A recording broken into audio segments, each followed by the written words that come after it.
Tatlong piraso lang yung kailangan natin dito at habang paus tayo, balatan natin at ilagay natin sa meat grinder.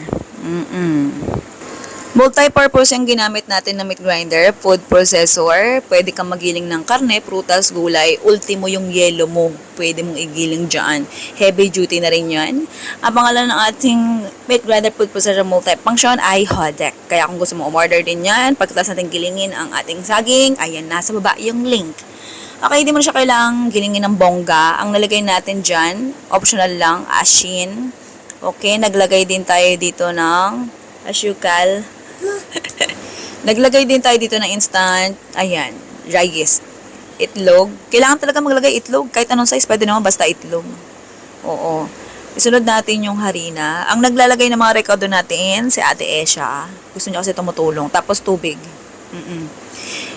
At saka yung ating, ayan, Tangzong. Oo. Yan yung magpapatulong para mas lumambot, chewy ang ating tinapay. Gilingin mo lang. Saglit lang. Oo, saglit lang kasi napakagaling nung food processor na to. 'Di ba, bongga? Tapos kailangan pa rin natin siyang ilipat sa ating electric mixer. Oo, kahit anong mixer na meron ka dyan. Pwede naman masahin mo na mano-mano. Pero ako kasi tinatamad ako at meron naman tayong stand mixer, mabilis mga libraso ko. So ayan, sa stand mixer na lang natin nilagay. Assemble mo lang.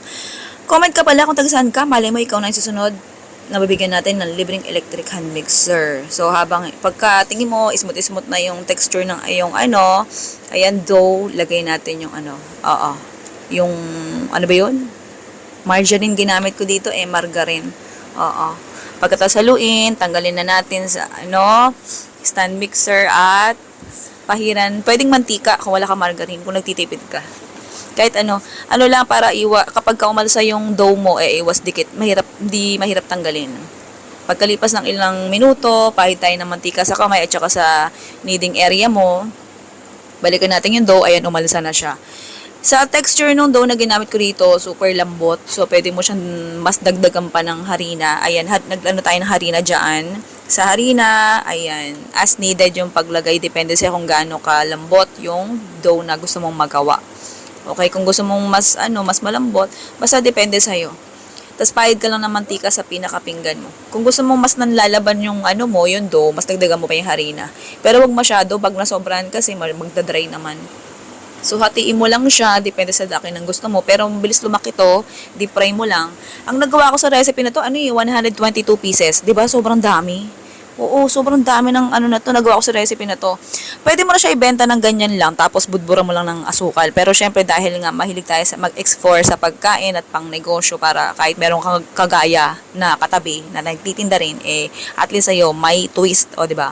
Ang nilagay ko ditong coating, skimmed milk, pwede kang gumamit ng ibang milk powder.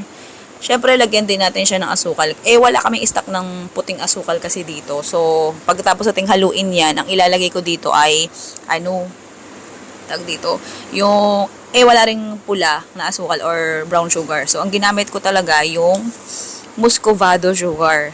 Yan lang stock namin dito Oo.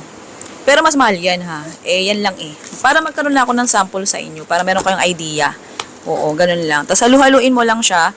Pagka sa tingin mo na, halo mo na siya ng bongga, pwede mo na siyang lagyan ng cheese. Yung cheese optional lang. Pero syempre, pwede mo naman gawin, ipalaman mo yung cheese sa loob ng dough. Pero syempre, feeling ko kasi mas madali yung ganitong way. So, ganyan na lang ginawa ko.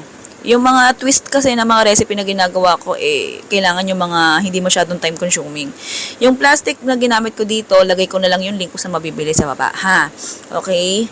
Ayan, tapos lagyan mo ng cheese. Ganyan lang siya. So, tumulong na rin sa akin yung mga anak ko kasi may talaga sila tumulong. Pero syempre, habang tumutulong, may sideline sila. Oo, habang tumutulong, ngumangata. Tinutulungan na nila akong matapos para pag tapos namin magbalot, ubos na rin ang pagkain. Charot lang. Kaya kung gusto mo subukan to, ayan, ilalagay ko na lang yung lista ng recipe at costing. Sige na, ilalagay ko na din sa dulo nang di ka na kayo mahirapan. Ganon din di pa rin kayo napunta sa YouTube ko Ang dadamot nyo. Charot lang. Pangalan ng YouTube channels natin, Foodie Por at saka Halo Mix. Meron din Chef Eden. Search nyo lang. Okay? Love you.